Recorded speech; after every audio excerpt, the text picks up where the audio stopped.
We, as students, form a diverse and vibrant university community.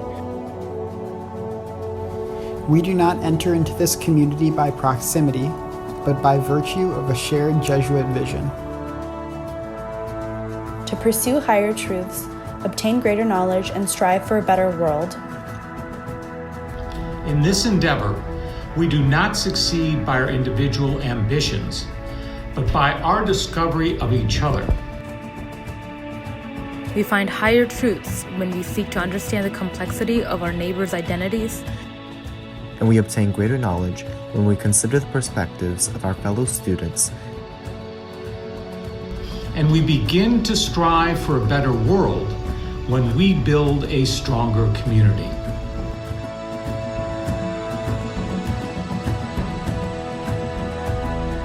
As a student and a member of the SLU community, I will live by this oath.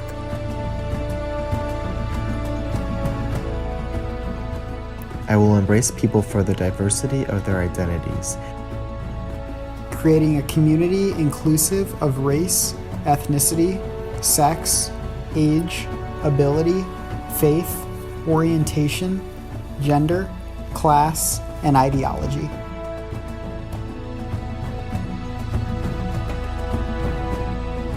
I will challenge my worldview through education inside and outside the classroom.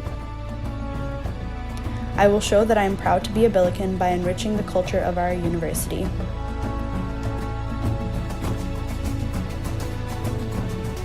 I will foster a community that welcomes all by recognizing the inherent dignity of each person.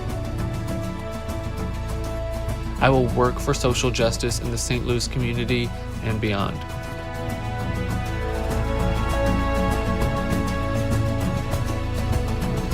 This is the SLU I believe in. This is the community I am building. This is our SLU.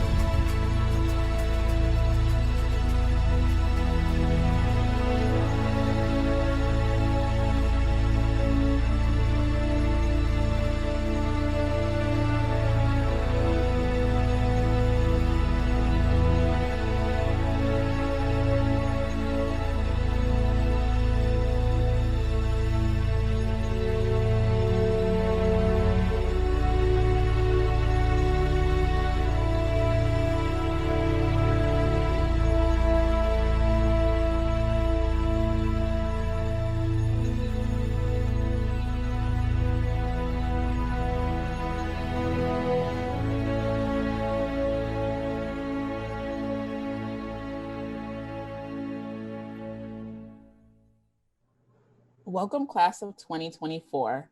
I hope you're having a wonderful day. My name is Faith Nixon. My pronouns are she, her, hers, and I am the 2020-2021 chair of the Diversity and Leadership Cabinet within the SGA, Student Government Association. And hello, my name is Kenya Reeves. My pronouns are she, her, and hers. I am a sophomore serving as the Vice President of Advocacy for the Resident Hall Association. I would like to begin this pilgrimage with a brief reflection for each of us to understand how diverse we are as individuals. To start off, let us reflect and try to understand our own identities. Consider the followings. Did I grow up in a neighborhood with people who look like me? Growing up, did my classmates have students who look like me? In high school, did my teachers generally always look like me? And finally, do my friends generally consist of people who look like me, share the same ideology as me, or come from the same socioeconomic status as me? Did you learn a little bit about how diverse your own experiences have been?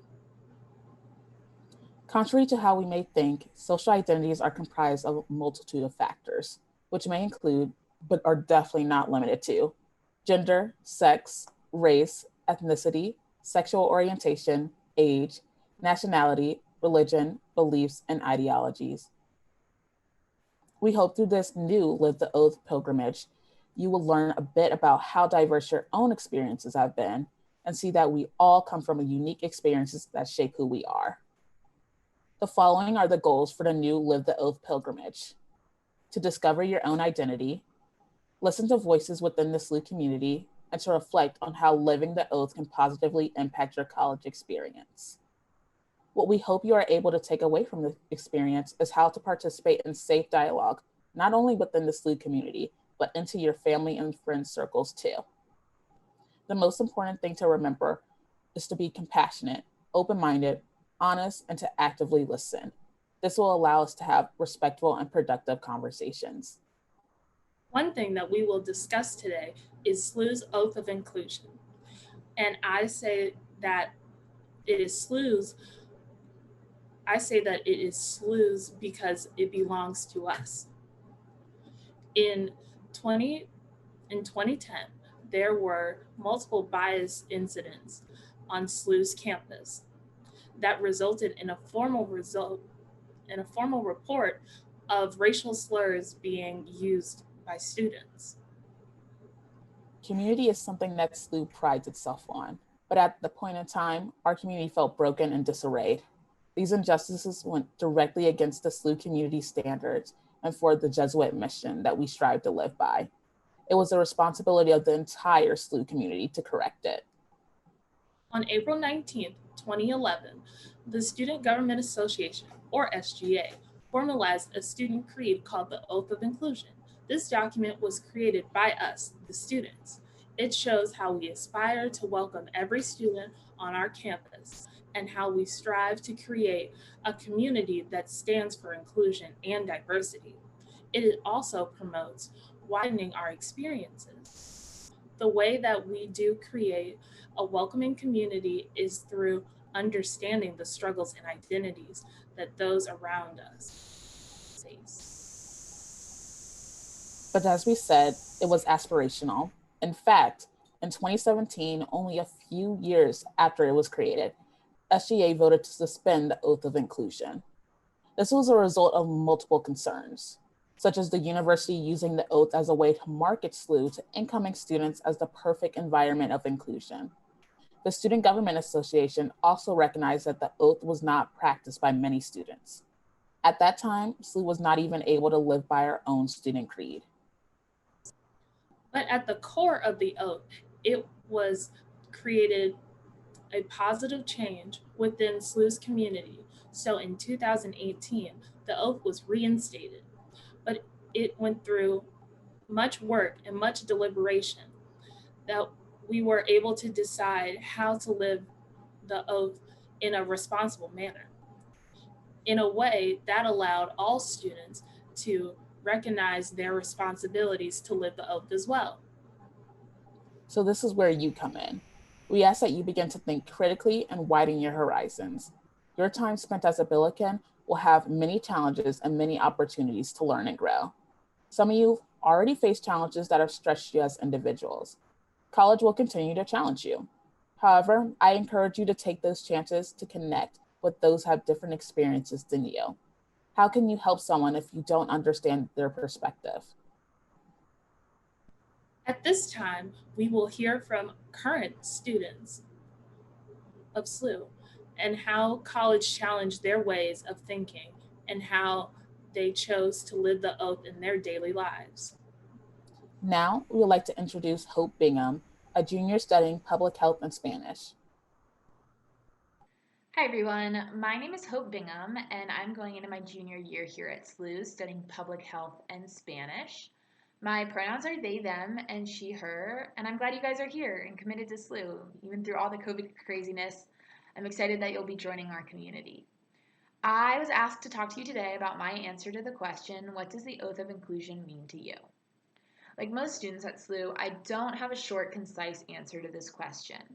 As a white queer student living in the Midwest for the first time, my understanding of inclusion has definitely evolved over the time that I've been at SLU.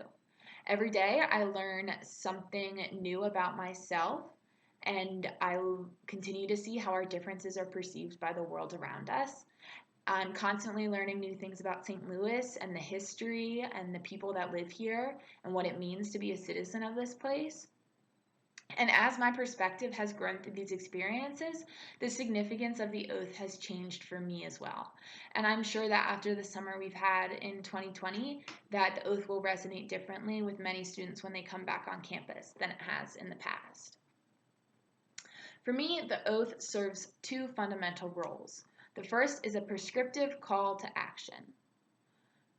I personally have a responsibility to act in a certain way as a result of the oath, just like you do, just like every person in our community does.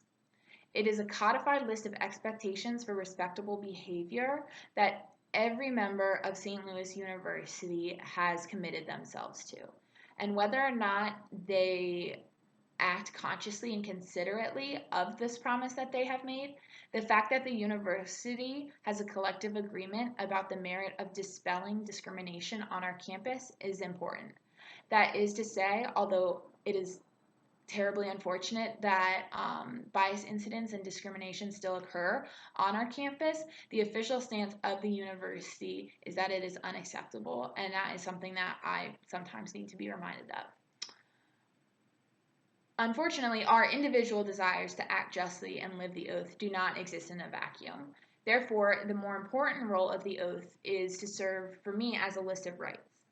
Because while I'm signing on that I will embrace my fellow students regardless of their identity, I am being promised by everyone else in our community that I will be respected and embraced in turn. The right that we have on campus to exist free from discrimination originates from our own declarations to fight hate and prejudice on our campus. An interesting thing about rights is that they create an obligation on someone to uphold and enforce them. So if I have the right to exist without being discriminated against on SLU's campus, I can expect the university to hold those who wish to discriminate against me accountable. And this is really what the oath means to me. This is really the significance of the oath. The oath lays out our obligation to hold SLU accountable for taking ownership over their students if and when they betray the oath they agreed to. Not that we will exist free from oppression and discrimination on our campus, but that when we call it out, there will be an answer and a loud one. So I encourage you guys as you begin your time here at SLU to think critically about your role at a predominantly white institution in a predominantly white city, or in a predominantly black city. And I encourage you to be critical of your behavior and the behavior of those you surround yourself with, whether or not it really upholds the standards of the Oath of Inclusion. So thank you guys for listening to me, and if you see me on campus, say hi. I'm so excited to have you, and I look forward to getting to meet you guys if and when I do. Thank you, Hope. Next up, we have Joe Reyes, who is a senior studying English and political science. Hello, New Billikens. My name is Joe Reyes. My pronouns are they, them, theirs, and I'm a senior at SLU studying English and political science. I'm a SLU 101 leader, former Rainbow Alliance president, and I'm also involved with campus ministry, university writing services, Oriflamme, and the honors program. In these next few minutes, I'm going to be sharing my truth with you. In this, I hope that you'll come to better know me, but moreover, I also hope that you'll come to understand why it's so important that each of you embraces each member of our community and becomes a person for and with those who are marginalized and those who experience systemic injustice and violence. Since you are now part of our SLU community, you are asked to live out our mission, part of which is engaging in the service of humanity. So, this is who I am and how I experience the world. I'm Filipinx, I'm a child of an immigrant, I'm a college student, I'm a Christian, I'm queer in both my gender identity and my sexuality, and I'm also a survivor of conversion therapy and sexual assault. And I'm so much more. Because for the first 18 years of my life, I grew up in a white heteronormative environment. In this environment, I had to scrutinize all that I did in order to minimize the attention against me. For example, I couldn't allow myself to present femininely without being called a faggot by my peers, nor could I talk about my racial or ethnic identity without racist slurs coming my way. And I couldn't even enter or engage with religious spaces without being told to repress my LGBTQ identity in order to be accepted by the church and saved by God. I wasn't able to exist as I do today because I feared, and to be honest, I sometimes still do, the violence that threatens me. So, when I came to SLU and I heard about the Oath of Inclusion, I felt at home. I learned that I could celebrate all parts of myself without having to change any facet of my being. I found communities that made space for me, LGBTQ students and students of color who took me under their wing to mentor me and to love me, and faculty and administrators who made sure I was acknowledged and respected in their classrooms and offices. And while I generally feel more comfortable being here at SLU than in my hometown in Nebraska, I've experienced racist and anti-LGBTQ sentiments and behaviors that stretch beyond mere one-time encounters and into our student body, our departments, and the systems of our university. When I began freely living in my identity as an LGBTQ person at SLU, while some of my peers accepted me for who I am, others also denied me the right and space to be queer and to explore my identity. Even though I've been encouraged to share my story at SLU, I've been also told to censor it in certain spaces so that I wouldn't disrupt our university's identity as a Catholic Jesuit institution. Even though I know that the God who so fearfully and wonderfully made me loves me with no exceptions and wants me to share myself with the world that they created.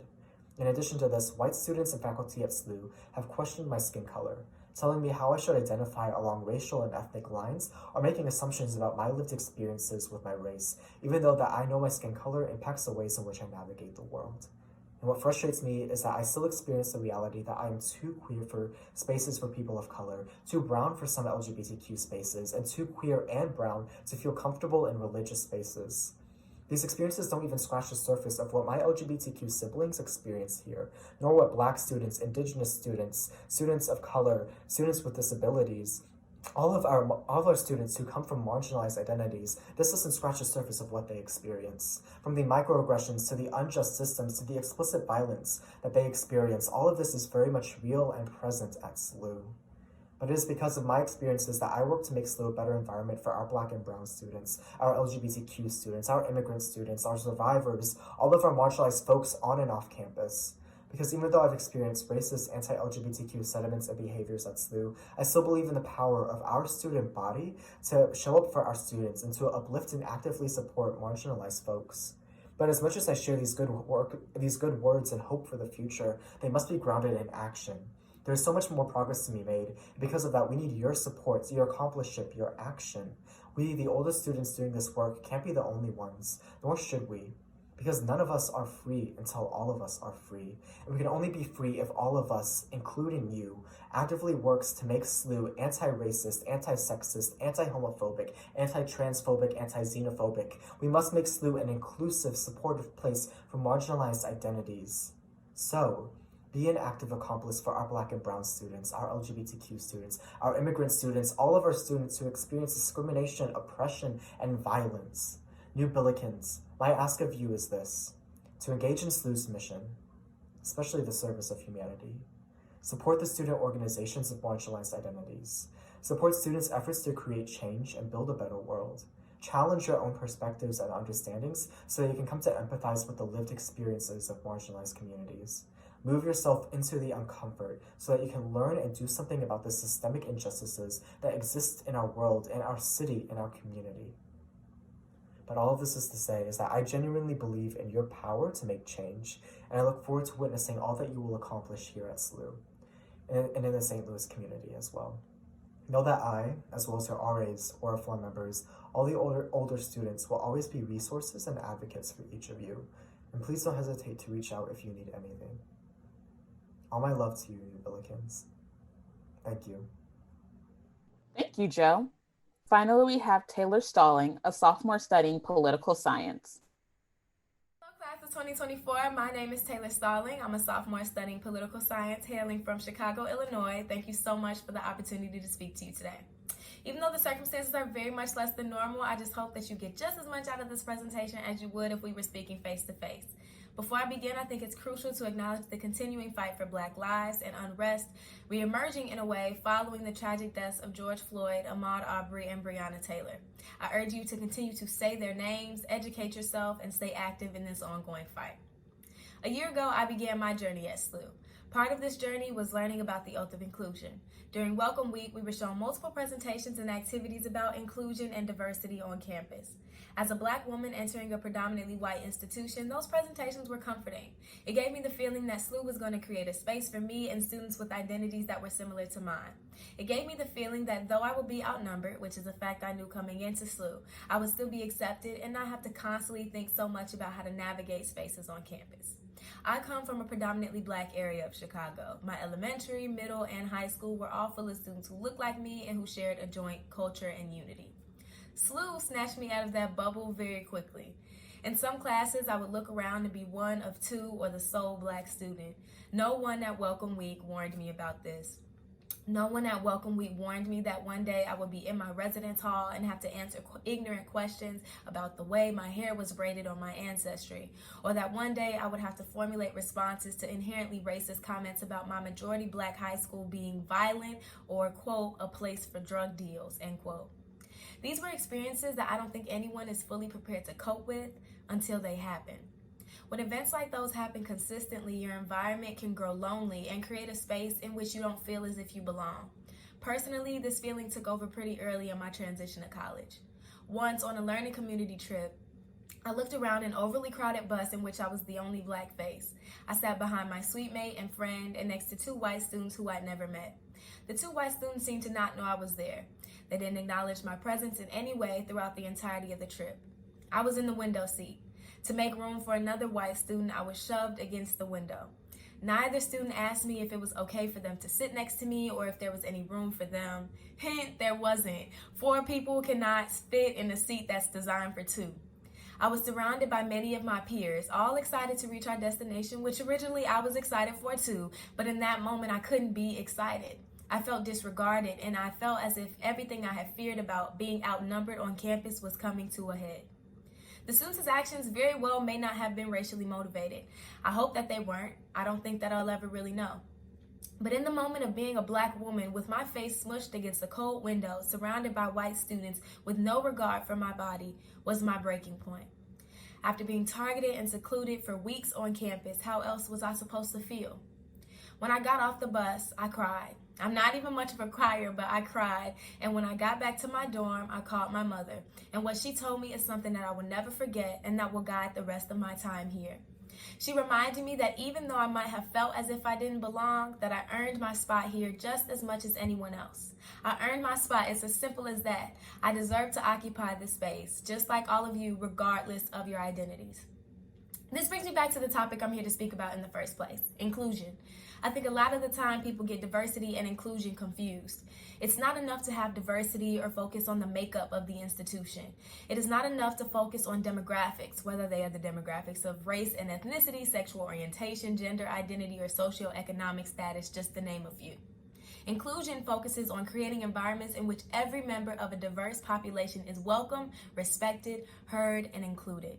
Important to add, though, is that inclusive spaces are not truly inclusive until those of marginalized communities are expected in the space. And what I mean by that is when a Black, Indigenous person of color or a member of the LGBTQ+ community or any other marginalized identity enters a space, their presence isn't a surprise or a tool to be tokenized in the name of inclusivity or diversity. Those of these backgrounds should be not only accepted, but expected to flourish and enter in those spaces, just as it would be expected for a white, cisgender, or heterosexual person too. We as a SLU community have the power to create the change that we want to see. How? By actually invoking this oath.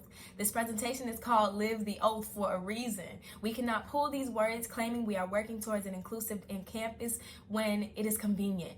We cannot claim that we will, quote, work for social justice in the St. Louis community and beyond while simultaneously declaring the predominantly Black North St. Louis area as less deserving than where we reside.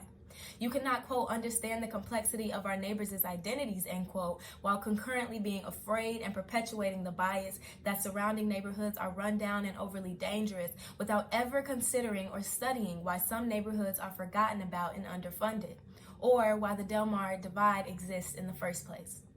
Now, I challenge you to truly live this oath, whatever that means to you. For me, that's joining organizations like the Black Student Alliance and other justice organizations that are actively fighting for total equity and inclusion on this campus.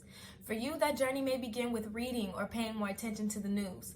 Whatever it is, I hope that it is more than posting a Black Lives Matter Instagram post because it is trending. In order to foster the truly inclusive environment that we want to see, we have to dedicate ourselves completely to our Jesuit mission, to pursue higher truths, obtain greater knowledge, and strive for a better world. This will take all of us. So, class of 2024, I hope you join us in this fight for justice, inclusivity, and equity for all.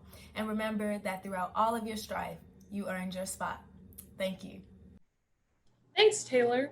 Now, let us give a warm welcome to Dr. Jonathan Smith, the Vice President of Diversity and Community Engagement. Good afternoon, class of 2024, and welcome to St. Louis University, where it's always a great day to be a Billiken.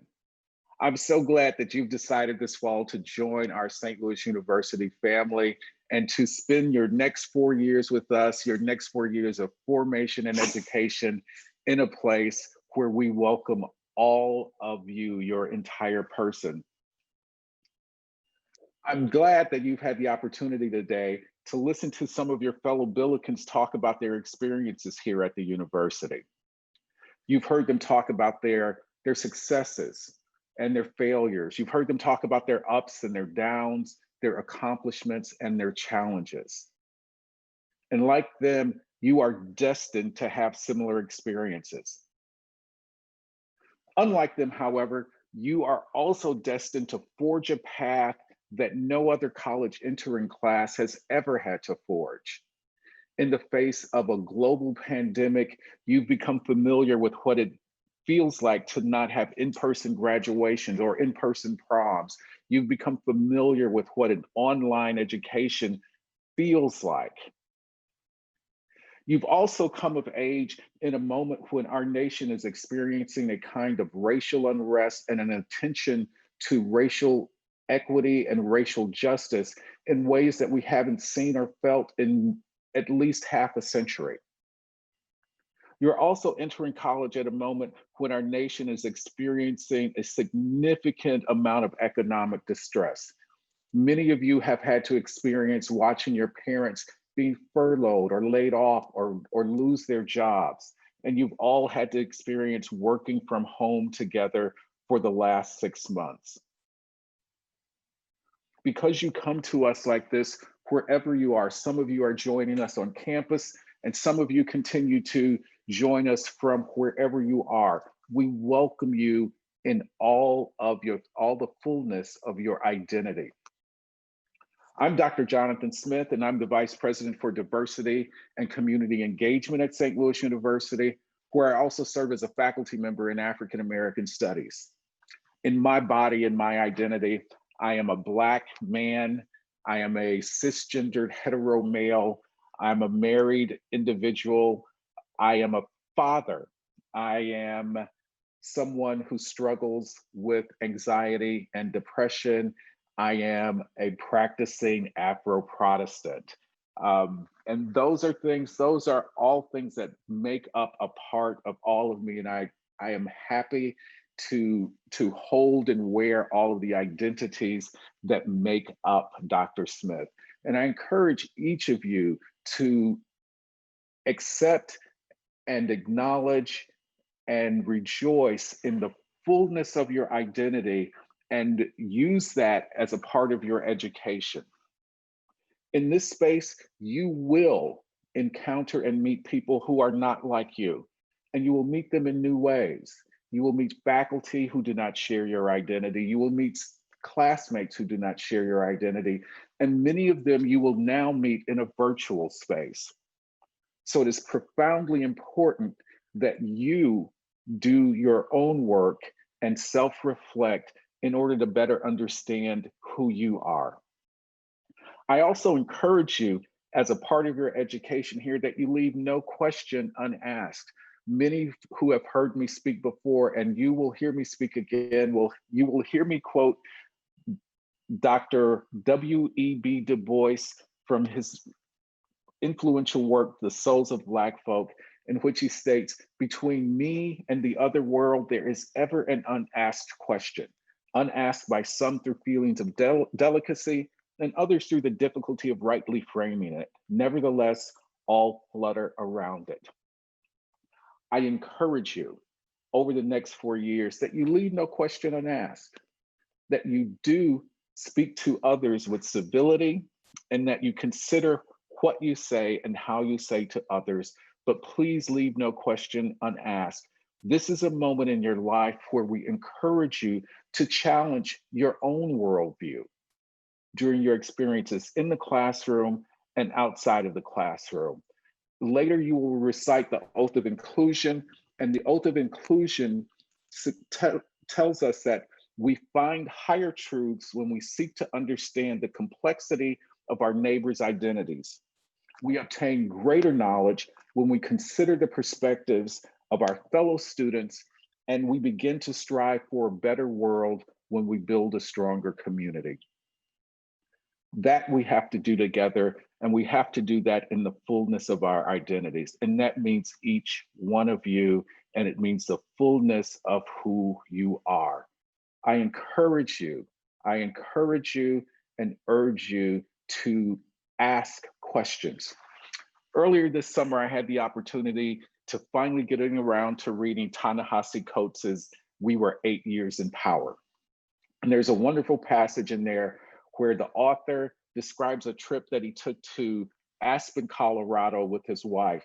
And in the one paragraph, he says that at dinner, he and his wife met a man who they were discussing their trip to Aspen, and their dinner partner said that he took his dog out and drove to the Continental Divide. And here's what Ta-Nehisi Coates says to close that paragraph. He says, "I did not know what the Continental Divide was, and I did not ask. Later, I felt bad about this.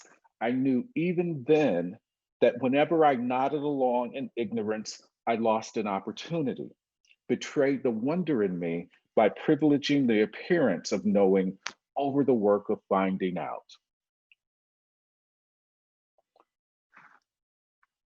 Whenever I nodded along in ignorance, I lost an opportunity. I encourage you, as you encounter different people, as you have new experiences, that you never nod along an experience, but that you yield to wonder and you yield to work by asking questions, and asking questions of not only of your classmates and others around you, but of always asking questions for yourself. I'm so glad you're here, and I can't wait till the moment when I can meet you all in person somewhere out on the quad. Thanks, and have a great day. And I guess it's on you now, Faith, right? It is on me, and I would like to discuss DLC, or our Diversity and Leadership Cabinet. DLC was created initially as an advisory group for the president of the Student Government Association, but it has come a long way since. DLC aims to address issues faced by our historically marginalized minority groups on campus, with representatives from all of our identities. DLC aims to give them a platform to speak and foster dialogue about their issues and raise awareness about all the diverse identities held by the SLU community. If this is something that interests you, I would recommend applying to join this committee as an ambassador or to run for the DLC senator. The SGA applications will be coming out soon via email.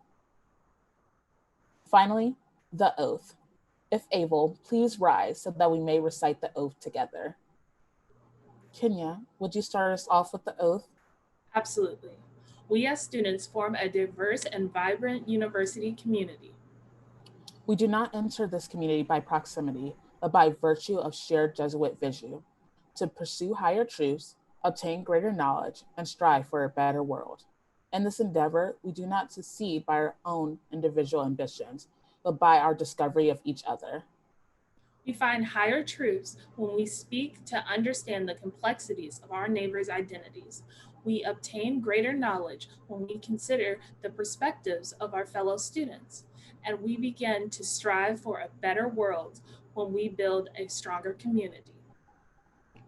As a student and a member of the SLU community, I will live by this oath. I will embrace people for the diversity of their identities, creating a community inclusive of race, ethnicity, sex, age, ability, faith, orientation, gender, class, and ideology.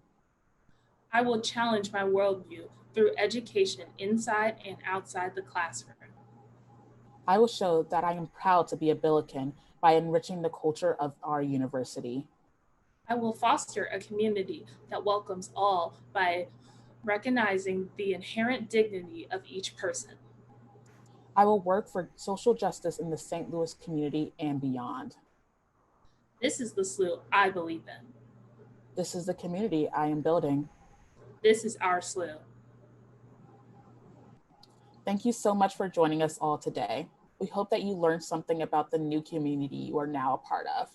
Please continue to reflect on these questions and topics discussed, not only today, but for your remaining time as a Billiken. Thank you. And have a good day, Billikens.